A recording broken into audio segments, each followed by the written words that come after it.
नमस्कार दोस्तों, कैसे हो आप सभी। उम्मीद करते हैं आप सभी अच्छे होंगे और अपनी मन लगाकर पढ़ाई कर रहे होंगे। एनटीपीसी अंडर ग्रेजुएट वालों के भी डेट शीट आ चुकी है दोस्तों, और अपनी तैयारी को जोरों शोरों पे कर दो। और रीजनिंग के पजल के क्वेश्चन आप यहाँ से देखो, मैं 100% दावे के साथ कहता हूँ ये क्वेश्चन 100% आएंगे और रिपीट हो गए, क्योंकि रेलवे में रिपीटेड क्वेश्चन बहुत ज्यादा पूछता है। और ग्रुप डी वालों के लिए तो रामबाण साबित होगी क्लास। एक बार क्लास ये करके जाओ और आप देखना कि ये क्वेश्चन 100% आपको छपे हुए मिलेंगे वहाँ। मैं आपको गारंटी के साथ कहता हूँ। तो रीजनिंग की आप इससे पहले हम दोस्तों 3 क्लास ले चुके हैं, आज ये चौथी क्लास है दोस्तों। और हमने अब तक रीजनिंग में पजल के क्वेश्चन इतने बेहतरीन बेहतरीन कराए हैं कि आप जिन्हें देखते हो कहोगे हाँ जी एग्जाम में आने आने आने जी। तो आइए देखते हैं, पहला सवाल आपकी स्क्रीन पर होगा दोस्तों। ये रहा हमारा पहला सवाल। आपको दिख रहा है क्या क्वेश्चन? ये थोड़ा जूम कर देते हैं दोस्तों हम ये। हाँ जी, अब बताइए दोस्तों, दिख रहा है क्या आपको? हाँ जी, आगे बढ़े। 5 मित्र दे दिए दोस्तों हमको। ए एच डी एफ और जी ने एक ही कैलेंडर वर्ष के कर्मागत महीनों में कोचिंग संस्था में प्रवेश किया। 5 मित्र है, एक ही महीने के एक ही वर्ष के कर्मागत क्रम से आने वाले महीनों में कोचिंग संस्था में प्रवेश कर उसने कहा है। ए ने मई में प्रवेश किया। जो ए है हमारा दोस्तों, उसने कौन से महीने में प्रवेश किया दोस्तों? मई के महीने में प्रवेश किया उसने। कौन से महीने में प्रवेश किया दोस्तों? उसने मई के महीने में प्रवेश किया। आगे जो देखे हम, केवल डी ने एफ और एस के बीच में प्रवेश लिया।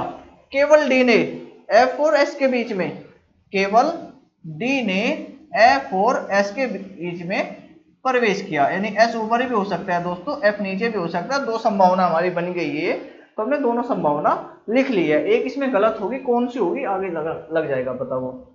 जबकि जी ने एक ठीक 1 महीने बाद, देखो जी की बात करिए उसने, जी ने एक ठीक 1 महीने बाद, तो मई के बाद क्या आएगा दोस्तों? जून आएगा। तो जी ने कौन से महीने में प्रवेश लिया दोस्तों? जून के महीने में उसने प्रवेश लिया। जून के महीने में उसने क्या करा? प्रवेश लिया। आगे देखते हैं हम। एफ प्रवेश लेने वाला अंतिम मित्र था। यानी जो एफ ने प्रवेश लिया है ना, वो क्या था? अंतिम मित्र था। वो क्या था दोस्तों? अंतिम मित्र था। एफ जो था दोस्तों, वो अंतिम था, यानी लास्ट था। हमें नहीं पता कौन सा महीना लास्ट था, पर वो क्या लास्ट था वो। ठीक है दोस्तों। अगर हम यहां देखें, ध्यान से देखें दोस्तों, जब हम डी ने एफ और एस के बीच में प्रवेश लिया, जबकि जी ने ठीक 1 महीने बाद प्रवेश लिया। जी ने 1 महीने बाद यानी जून में उसने प्रवेश लिया है। ठीक है। और एफ ने प्रवेश लेने वाला अंतिम मित्र, यानी एफ जो हो गया अंतिम मित्र हो गया। एफ क्या हो गया? अंतिम मित्र। यानी एफ से ऊपर कौन आएगा दोस्तों? डी आएगा। ये वाली कंडीशन नहीं बन सकती हमारी। क्यों नहीं बन सकती? कि ऊपर एफ आ रहा है और एफ से नीचे डी और एस नहीं आ सकते, क्योंकि वो एफ का अंतिम है। तो एफ के ऊपर कौन आएगा? डी आएगा। एफ के ऊपर कौन आएगा? डी। अब इस कंडीशन को मैं आपको यहां बना के दिखाता हूं दोस्तों एक बार। इसको यहां करके दिखा देते हैं एक बार लो। F D S. हाँ, तो देखिए दोस्तों, सबसे नीचे कौन आएगा दोस्तों? एफ आएगा। एफ के ऊपर कौन आएगा? डी। फिर कौन आएगा? एस। एस के ऊपर कौन आएगा दोस्तों? जी आएगा। एस के ऊपर कौन आएगा दोस्तों? जी आएगा। एस के ऊपर कौन आ गया? जी। और सबसे ऊपर कौन आएगा दोस्तों? ए आएगा। तो ए ने कौन से महीने में प्रवेश लिया दोस्तों? मई के महीने में प्रवेश लिया। जी ने जून के महीने में प्रवेश लिया दोस्तों, और ये लास्ट वाला था। तो जून के बाद क्या आएगा दोस्तों? अगस्त आएगा। जून के बाद क्या आएगा दोस्तों? अगस्त आ गया। अगस्त के बाद क्या आएगा दोस्तों? वो जून के बाद जुलाई आएगा दोस्तों। जून के बाद क्या आया दोस्तों? जुलाई आ गया है। जुलाई के बाद क्या आ गया दोस्तों? अगस्त आ गया। अगस्त के बाद दोस्तों सितंबर आ गया। अगस्त के बाद क्या आ गया दोस्तों? सितंबर आ गया। ये पजल हमारी कंप्लीट हो गई। एफ प्रवेश लेने वाला अंतिम था। एफ जी ओ डी जो है एफ और एस के बीच में, देखिए डी जो एफ और एस के बीच में, बिल्कुल पजल कंप्लीट हो गई। हमारे से क्या पूछा है? डी ने किस महीने में प्रवेश लिया? डी कहाँ है जी? हमारा डी है ना। तो अगस्त के महीने में उसने क्या करा? प्रवेश लिया है। अगस्त के महीने में उसने क्या किया दोस्तों? प्रवेश लिया। ये था क्या बेहतरीन सवाल था दोस्तों ये। इस तरह से सवाल वो पूछता है रेलवे में। आइए देखते हैं दूसरा सवाल आपकी स्क्रीन पर है दोस्तों। ये रहा सवाल आपकी स्क्रीन पर। उम्मीद करते हैं आपको अच्छा लगा होगा ये सवाल भी। देखने में देखिए कितना बड़ा सवाल है ये। आपको दिख रहा होगा कि हाँ जी बहुत बड़ा सवाल है हमारा ये। अब देखते हैं इसमें क्या कहा है सवाल में। पी एल के यू जे और वाई समान कैलेंडर वर्ष के, यानी समान कैलेंडर यानी एक वर्ष के 6 कर्मागत महीनों में, यानी एक वर्ष के 6 कर्मागत महीनों में राजस्थान और उत्तर प्रदेश की यात्रा पर गए। एक ही वर्ष के क्रमागत यानी क्रम से आने वाले महीने 6 वे भी उत्तर प्रदेश और राजस्थान की यात्रा पर गए। पी ने नवंबर के महीने में राजस्थान की यात्रा करी है जी। तो पी ने कौन से महीने में यात्रा करी है दोस्तों? नवंबर के महीने में यात्रा करी है। कहाँ की यात्रा करी है दोस्तों? राजस्थान की यात्रा करी है। कहाँ की यात्रा करी है दोस्तों? राजस्थान की उसने यात्रा करी है। यू ने पी से ठीक 2 महीने पहले उत्तर प्रदेश की यात्रा करी। तो पी ने कौन से महीने में यात्रा करी दोस्तों? पी ने करी है दोस्तों नवंबर के महीने में, तो अक्टूबर हो गया उससे पहले। अक्टूबर से पहले क्या आएगा दोस्तों? सितंबर आएगा। तो सितंबर में कौन करेगा जी? यू करेगा यात्रा। यू ने पी से ठीक 2 महीने पहले, तो पी से 2 महीने पहले सितंबर, तो सितंबर में कहाँ की यात्रा करी है उसने? उत्तर प्रदेश यानी यूपी की उसने क्या करी है दोस्तों? यात्रा करी है। यूपी की उसने क्या करी है? यात्रा करी है। आगे बात करें जो हम, वाई ने यात्रा के लिए जुलाई के महीने को पसंद किया है। वाई ने यात्रा के लिए कौन से महीने को पसंद किया दोस्तों? जुलाई के महीने को। और यू ने कौन से महीने में यात्रा करी? सितंबर। सितंबर से पहले क्या आएगा? अगस्त। ठीक है दोस्तों, अगस्त से पहले क्या आएगा दोस्तों? जुलाई आएगा। तो जुलाई के महीने में किसने यात्रा करी है? वाई ने यात्रा करी है। जुलाई के महीने में किसने यात्रा करी दोस्तों? वाई ने यात्रा करी है। कहाँ की यात्रा करी पर हमें ये नहीं बताया।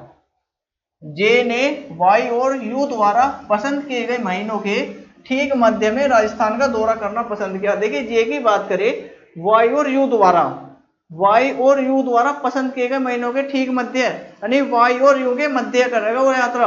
तो वाई ये रहा, यू आ रहा, तो कौन सा रह गया इनके बीच में? अगस्त। तो अगस्त में कौन करेगा दोस्तों? जे करेगा। और कहाँ की यात्रा करेगा दोस्तों? राजस्थान की यात्रा करेगा। कहाँ की यात्रा करेगा दोस्तों? राजस्थान की उसने यात्रा करी है। ठीक है दोस्तों, अब उसने क्या कहा है हमारे से? एल ने वाई से ठीक 1 महीने पहले यात्रा की। एल ने जो कहा, एल ने वाई से ठीक 1 महीने पहले, तो वाई ने कौन से महीने में यात्रा की दोस्तों? जुलाई में। तो एल कौन से महीने में यात्रा करेगा दोस्तों? जून के महीने में यात्रा करेगा। जून के महीने में वो यात्रा करेगा। अब उसने पूछा है हमारे से के ने किस महीने में यात्रा करी।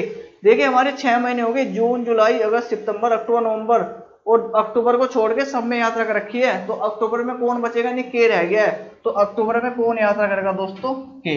अक्टूबर में कौन यात्रा करेगा दोस्तों? के करेगा। तो के क्या, अक्टूबर क्या हो जाएगा दोस्तों? इसका हमारा आंसर हो गया।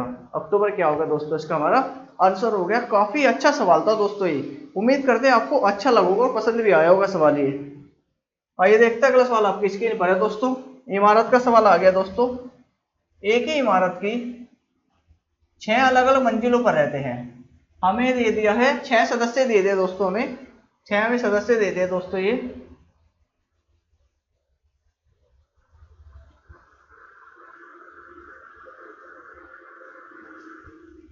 6 हमें सदस्य दे दिए दोस्तों। ये एक ही इमारत की अलग अलग मंजिलों पर रहते हैं। इमारत में सबसे निचले वाली मंजिल का क्रमांक 1 है। मैंने आपको पहले बताया कि पहले पढ़ लो, सबसे नीचे कौन सी मंजिल है? 1 है, उसके ऊपर 2 है, और इसी तरह सबसे ऊपर वाली मंजिल कौन सी हो गई? 6 हो गई। तो पहले मंजिल को ही बना लेते हैं।